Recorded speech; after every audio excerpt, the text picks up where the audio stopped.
নিশ্চয়ই আপনারা জানেন আল্লাহ তাআলা মানুষকে ধন সম্পদ এবং ক্ষমতা দিয়ে এবং নিয়ে পরীক্ষা করে। গত 16 বছরে আমাদের কাছ থেকে আল্লাহ তাআলা নিয়েছেন, আমাদের ধৈর্যের পরীক্ষা নিয়েছেন। আমরা সেই পরীক্ষায় উত্তীর্ণ হয়েছি বলেই আমাদেরকে এই রহমতের জুলাই উপহার দিয়েছিলেন। যেই জুলাইয়ে আমরা বাংলাদেশের মানুষের উপরে চেপে থাকা দৈত্য দানবের মতো 16 বছরের ফাঁসিবাদকে পরাজিত করেছি। কিন্তু আমরা ওই যে আপনার হাদিসে আছে, বিপদ কেটে গেলে মানুষ উৎফুল্ল হয়, অহংকারী হয়। তাই আমরা দেখতে পাচ্ছি এই গণ অভ্যুত্থানে আমাদের অংশীজনেরা, মজলুমরা আজকে উৎফুল্ল অহংকারী হয়ে জালিম হয়ে উঠছে। তাই আপনাদেরকে মনে করিয়ে দিতে চাই, আমরা যদি সীমা লঙ্ঘন করি শেখ হাসিনার মতো আল্লাহ পাকও কিন্তু আমাদেরকে ছাড় দিবেন না।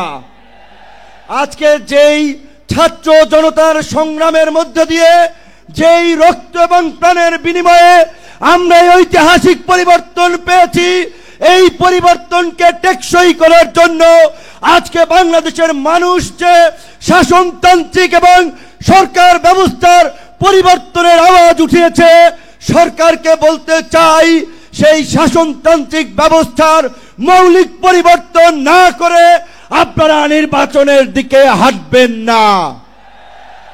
নির্বাচনের আগে সমস্ত রাজনৈতিক দল যেন নির্বিঘ্নে প্রচারণা করতে পারে, নিরপেক্ষ একটি প্রশাসনিক এবং রাষ্ট্র ব্যবস্থা থাকে, সেই লেভেল প্লেইং ফিল্ড নিশ্চিত করতে হবে, যেটা আজকের এই সমাবেশের একটি দাবি।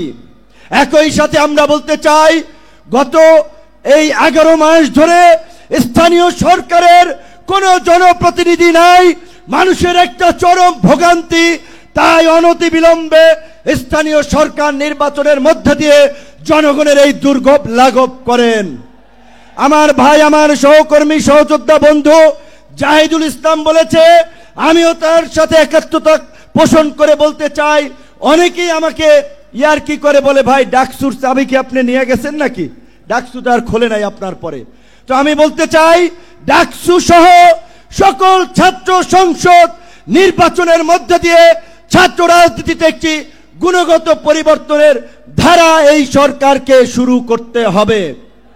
একই সাথে আমাদের এই অঙ্গীকারের বিনিময়ে এই পরিবর্তনকে দীর্ঘস্থায়ী করার জন্য, এই জুলাইয়ের সুফল মানুষের কাছে পৌঁছে দেওয়ার জন্য ঐতিহাসিক যে জুলাই ঘোষণাপত্র এবং যে জুলাই সনদ, আমরা আশা করি সরকার সেটি এই জুলাই মাসে বাস্তবায়ন করবে। অন্যথায় জুলাইয়ের অংশীদাররা এই সোহরাওয়ার্দী উদ্যানে যেমনি কিছুদিন আগে ইসলামী আন্দোলন সমাবেশ করছে, জামায়াত করছে, অন্যান্য দল করছে, সরকার যদি জুলাইয়ের ঘোষণা এবং জুলাই সনদ দিতে ব্যর্থ হয়, আমরা জুলাইয়ের অংশীদাররাই ঐক্যমতের ভিত্তিতে এই সোহরাওয়ার্দী উদ্যানে আমরা ঘোষণা করব। ধন্যবাদ।